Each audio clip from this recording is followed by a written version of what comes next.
अरे अब भी हमारी बात पर विचार करो तो कुछ तुम्हारा बच जाएगा। अंता न तुम बचोगे न तुम्हारा राज्य बचेगा, न तुम्हारी प्रजा बचेगी।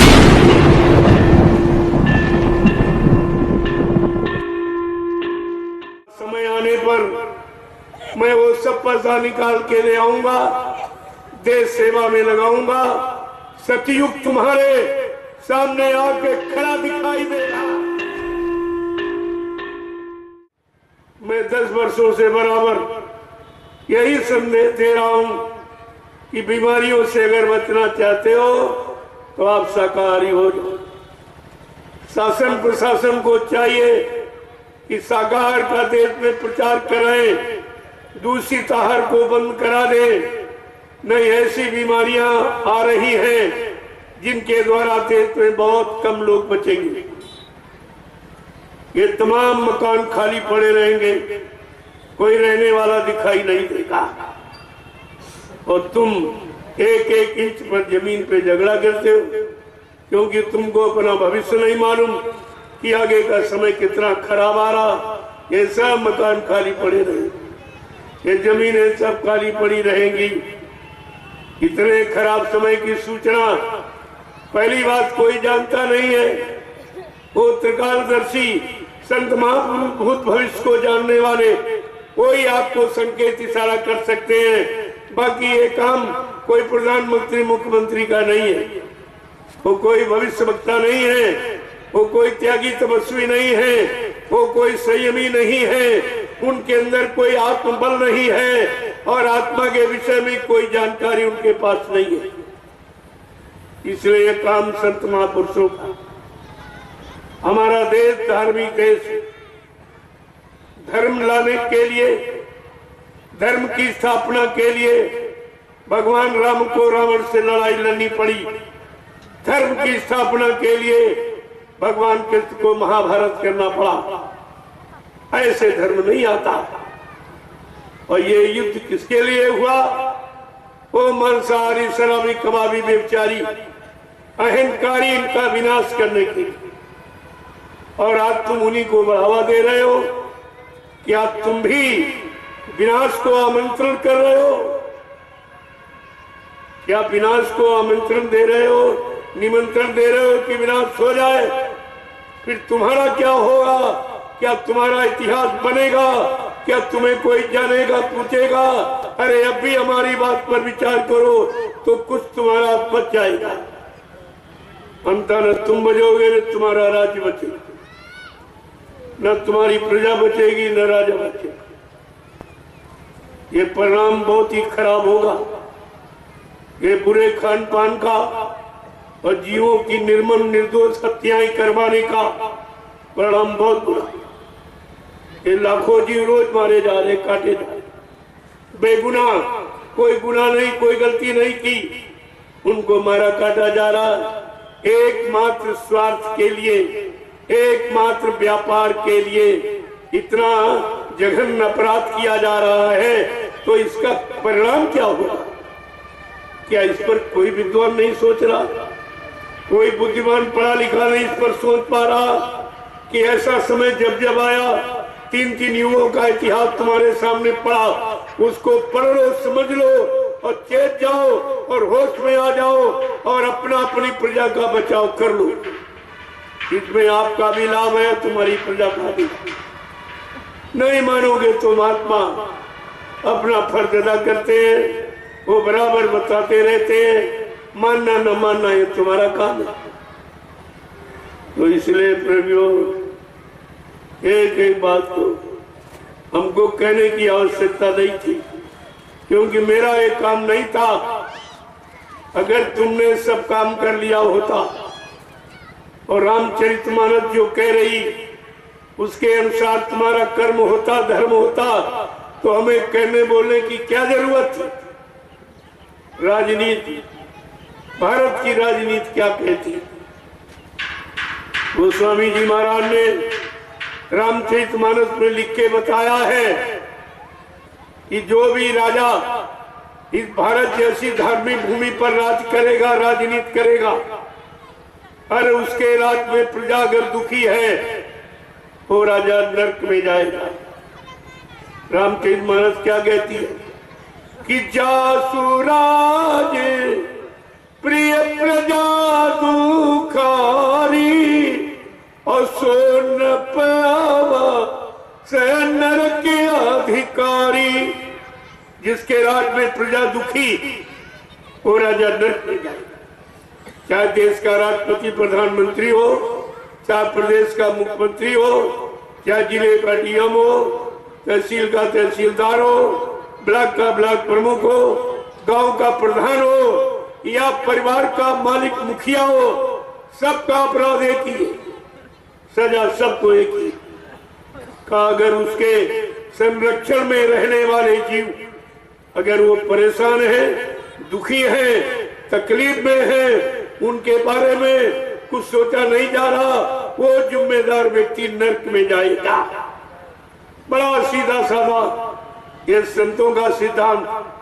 गोस्वामी जी महाराज जिन्होंने रामचरितमानस लिखा है वो गृह संत थे, वो कोई कथावाचक, कोई ये अक्षर ज्ञानी नहीं थे, शब्द ज्ञानी थे। उनका ये लेख राजनीति बिन धन धर्मा और प्रभु समर्पे बिन सत्कर्मा। भारत जैसे धार्मिक देश की राजनीति बिना धार्मिक तो से नहीं चलाई जाती। धार्मिक का मतलब शाकाहारी सदाचारी ब्रह्मचारी, उसको धार्मिक कहते हैं, वो धर्म की स्थापना करेगी। बाकी ये नहीं कोई दिखावा, ये मतलब दाढ़ी बाल लाल पीला सफेद कपड़ा, ये धार्मिक नहीं है, ये धार्मिक नहीं है। तो तुम इसी भूल में फंस गए हो, इन्हीं को धार्मिक मान बैठे और ये सब अधर्मी। सबके अंदर स्वार्थ भर गया और स्वार्थ कभी सेवा धर्मार्थ परमार्थ नहीं कर सकता। ये स्वार्थी के बस की बात नहीं है। राजनीति के बारे में लिखा है, भारत जैसे धार्मिक देश की राजनीति वही चलाएगा जो प्रजा को पुत्रवत समझेगा, पुत्रवत समझकर पालन पोषण करेगा, राजकोष का धन बर्बाद नहीं करेगा, वो प्रजा की खुशहाली के लिए, प्रजा के दुख तकलीफ दूर करने के लिए बीमारी महामारियों में खर्च करेगा, लेकिन अपने शरीर पर, अपने परिवार पर, अपने मान सम्मान के लिए एक नया पैसा खर्च नहीं करेगा। ये भारत जैसे धार्मिक देश में राजा की पहचान है और आपको इस पहचान को ध्यान में रखना चाहिए।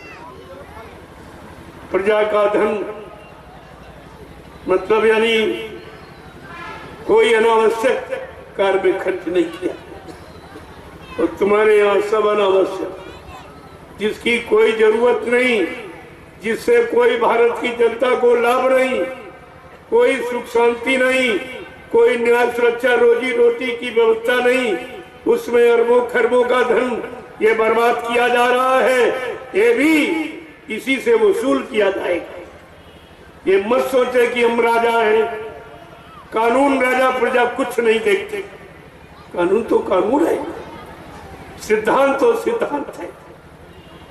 जब वसूलो और सिद्धांतों के शिकंजे में आ जाओगे तो कभी नहीं बचोगे। इस पर बराबर ध्यान रखिए आप।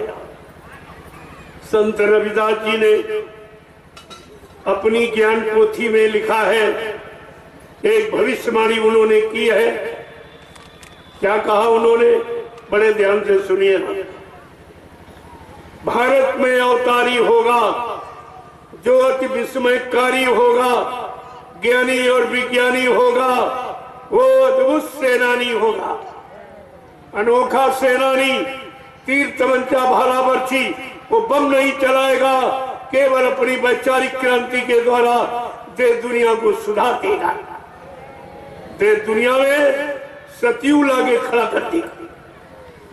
यानी सबके हित की व्यवस्था, सबके लाभ की व्यवस्था, सबको रोजी रोटी मिलेगी, सबकी बेटी की सुरक्षा होगी। और क्या कह रहे रविदास जी, वो महाशक्ति महापुरुष, वो सृष्टि का अनोखा पुरुष है। ऐसी लीला करेगा जिसे कोई कभी न समझ सकता न कर सकता। क्या करेगा? जीते जी कई बार मरेगा, छंदम भेष में वो विचरेगा।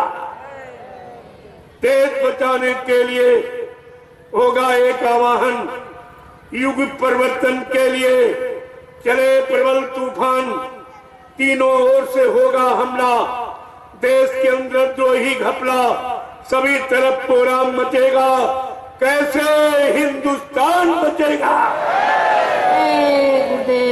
आज सबकी सोच, सबके मन मस्तिष्क में भारत देश के प्रति विचार होना चाहिए कि हमारा हिंदुस्तान, हमारा भारत कैसे बचेगा। क्योंकि इन जिम्मेदारों ने ऐसी समस्याओं में लाके खड़ा कर दिया है तो बचने का कहीं कोई उपाय दिखाई ही नहीं देता। इसलिए रविदास जी को कितने पहले, सैकड़ों साल पहले आए थे, मीराबाई के गुरु थे, सैकड़ों साल पहले से ये बता रहे। इनको कहते त्रिकालदर्शी, भूत भविष्य वर्तमान की जानकारी रखने वाले। सैकड़ों साल पहले ये कहा है जो मैं बता रहा हूं। कहा था, जिसने भारत मां सताई, जिसने इसकी करी लुटाई, इस भारत को जिसने लूटा है वो कौन कौन है?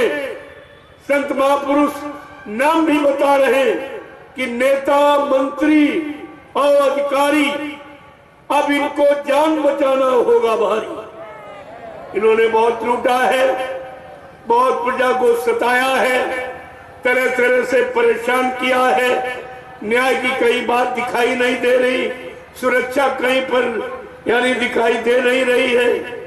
तो संत रविदास जी को कहना पड़ा है, वो ऐसा समय होगा, उस समय का ऐसा राजा होगा जिसने भारत माता को लूटा है और झूठी जय जयकार मनाता है। उसके लिए रविदास जी क्या कह रहे हैं? नेता, मंत्री और अधिकारी, इनको जान बचाना होगा भारी। ये छोड़कर सब मैदान भगेंगे, अपने अपने घरों में छिपेंगे, लेकिन वो महापुरुष महाशक्ति क्या करेगी? ढूंढ ढूंढ कर बदला लेगा, सब हिसाब चुकता कर देगा। इसमें बचने वाला कोई नहीं है। इनको भी फिक्र ही क्या है? जो हमने किया है, लूटा है, लूट के विदेशी बैंकों को भर दिया है, ये समझते कोई जानता नहीं है। अरे संत महापुरुष थे, तुम कुछ छिपा ही नहीं सकते। जब तुम ले जा रहे थे तब भी वो देख रहे थे, जहां जिस बैंक में रख रहे थे तब भी वो देख रहे थे। इसीलिए उन्होंने कहा, ये संत महात्माओं से तुम छिपा नहीं सकते। भारत की जनता को गुमराह कर सकते हो, उनके सामान की चोरी, उनके धन की चोरी कर सकते हो, लेकिन महात्माओं से आप छिपा नहीं सकते। कहा था बच्चा, मुझे सब मालूम है, किस देश की किस बैंक में, किस खाते नंबर पर, किस कोड नंबर पर किसका कितना कितना पैसा जमा लूट के ले आया। कहा समय आने पर मैं वो सब पैसा निकाल के ले आऊंगा, देश सेवा में लगाऊंगा, सतयुग तुम्हारे सामने आके खड़ा दिखाई देगा। मेरे पास योजना घूम का व्यवस्था है जिसके द्वारा यानी ये पैसा आएगा। इन लोगों ने सोचा बाबा जी के पहले ही हम कर दें। तमाम नेताओं ने कहा हम यानी धन ले आएंगे, हम विदेशी धन ले आएंगे, हम विदेशी बैंकों से करेंगे कुछ। अरे तुम्हें मालूम नहीं किसका कितना कितना जमा, और तुम्हारा भी जमा है तो चोर चोर मुंह से होते भाई। अरे भाई चोर कोई चोर की चोरी थोड़ी खोलेगा। ये सब प्रचार करेंगे, सबकी निंदा आलोचना बुराएं ले वोट मांगने के लिए, लेकिन ये चोरी नहीं बताएंगे किसका कितना किस देश की बैंक में चला, क्योंकि सबका जमा है, कोई तो बाकी नहीं है। कोई ऐसा नहीं है कि जो जिसका न जमा हो, किसी का कम किसी का ज्यादा जमा सकता। और समय आ रहा है, वो समय किसी को माफ नहीं करता है। ये समझते हम राजा रहे हमें माफ हो जाएगा। अरे समय क्या कहता, मनुष्य बली नहीं होते हैं, समय हो तो बलवान। और भिल्लन लूटी गोप का, वही अर्जुन वही बाण। ये उदाहरण है महाभारत का। जब वो नहीं बच पाए तो तुम कैसे बच जाओगे? इसलिए थोड़ा सा आप इंतजारी करिए। जो जो कहा गया है या कहा जा रहा, ये सब करके दिखाया गया, सब तुम्हारे सामने लाके खड़ा कर दिया गया। लेकिन पहले इसलिए बताया जा रहा, ये लोग ये न कहे कि कोई जानता नहीं हमारी चोरी। इनको ये नहीं मालूम कि देखने वाला सबको देख रहा। वो तो सबको देख रहा जिसको तुम नहीं देख रहे। वो तुम्हें देख रहा है लेकिन तुम उसको नहीं देखते।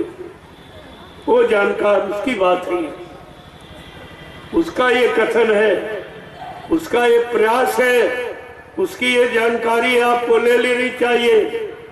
न समय से पछताना पड़ेगा और नरकों में कितने हजार वर्ष तक तुम्हें रहना पड़ेगा, क्योंकि तुमने इस भारत देश की जनता का धन लूटा, इसका कर्म कर्जा भुगतान। ये बेचारे भूल गए, जिनको भगवान कहते हो, कृष्ण को भी कर्म कर्जा देना पड़ा। धोखे से श्रवण कुमार की हत्या हो गई, एक धोखे से। तो बेलिए ने उनके पैर में बाण मारा और बस खत्म हो गए। उनको भी परिणाम भोगना पड़ा कि तुमने हत्या की है, हत्या का बदला हत्या। और ये लोग तो करोड़ों जीवों की रोज हत्या करा रहे, रोज एकमात्र व्यापार के लिए। अब दुनिया में कोई व्यापार नहीं रहा है। शराब के ठेके खुलवाना, शराब के साइन बोर्ड लगाना, मुर्गा मीट के साइन बोर्ड लगवाना, ये भारत देश की गरिमा है, ये भारत देश का इतिहास है, ये भारत देश की महिमा है। अरे कुछ तो परमात्मा के लिए कुछ तो डरो, कुछ तो डरो। ये सब कहते धार्मिक देश है, धार्मिक सत्ता। तो हिंदुस्तान में कहीं चले जाओ, सड़कों पर भगवान राम का साइन बोर्ड नहीं, भगवान कृष्ण का नहीं मिलेगा। किसका मिलेगा? शराब के ठेकों के साइन बोर्ड। भारत जैसे धार्मिक देश पर, जो राम की यानी कर्म भूमि और कृष्ण की कर्म भूमि है और संतों की योग भूमि है, आज उस भूमि पर ये हो रहा, ये हो रहा। देखिए आप, और आप भी दोषी हैं, क्योंकि आप कहते हैं जुर्म सहना भी सबसे बड़ा दोष पाप है। ये कह नहीं पा रहे हो, और तुम्हारे हाथ मुट्ठी में सब कुछ, तुम्हारी मुट्ठी में सब कुछ। जहां मोर लगा देते हो वही राजा पैदा हो जाता है। ये तुम्हारी मुट्ठी में अधिकार है, और तुम भी अपने अधिकार का प्रयोग नहीं कर रहे हो, लिहाजा सजा तुमको भी मिलेगी। तुमको जो सत्य कहता नहीं, करता नहीं, उसको तो मिलता ही, और जो ऐसे अधर्मियों का साथ देता है वो भी सजा पाने का अधिकारी होता है। रामचरितमानस क्या कह रही है कि सुन खगपाती ये समुझ प्रसंगा, और बुध नहीं कर ये अधम कर संगा। का बुद्धिमान पुरुष कभी अधर्मियों का साथ नहीं देते। झूठा झूठ बोलने वाले, वादा खिलाफी करने वाले और अनैतिक कार्य कराने वाले ऐसे लोगों को साथ नहीं करता, और आप तो सब उन्हीं का साथ करते। तो कहां तुम रामचरितमानस को मानते हो? यही तो बात है कि रामचरितमानस को मानते, रामचरितमानस की नहीं मानते। श्री राम को मानते, श्री राम की एक भी बात नहीं मानते, एक भी सिद्धांत को नहीं मानते। मंदिर को मानते लेकिन मंदिर की नहीं मानते कि मंदिर किस लिए बनाया जाता।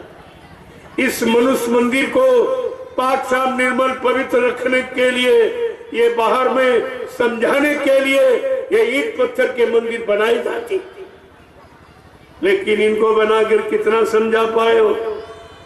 और तुम्हारे पास भी मनुष्य मंदिर, तुम स्वयं कितना समझ पाए हो? ये सब विचार करने का विषय, ऐसा नहीं है। रविदास जी ने यह भी कहा है कि आफत कहां से आएगी?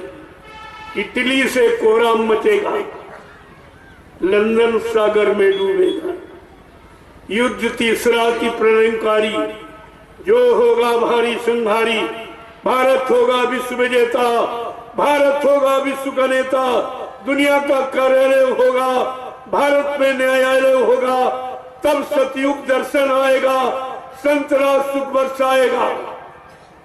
सहस वर्ष लग सतयुग लागे और विश्व गुरु बन भारत जागे। ये भारत जगेगा, विश्व गुरु बनेगा। ये किसी के दिल दिमाग में नहीं कि इनकी सोच उधर की तरफ नहीं है। इनकी सोच केवल शरीर के मान सम्मान अधिकार तक है। ये आत्मा के बारे में कुछ नहीं जानती। इसलिए प्रेमियों, समय की बात को समझ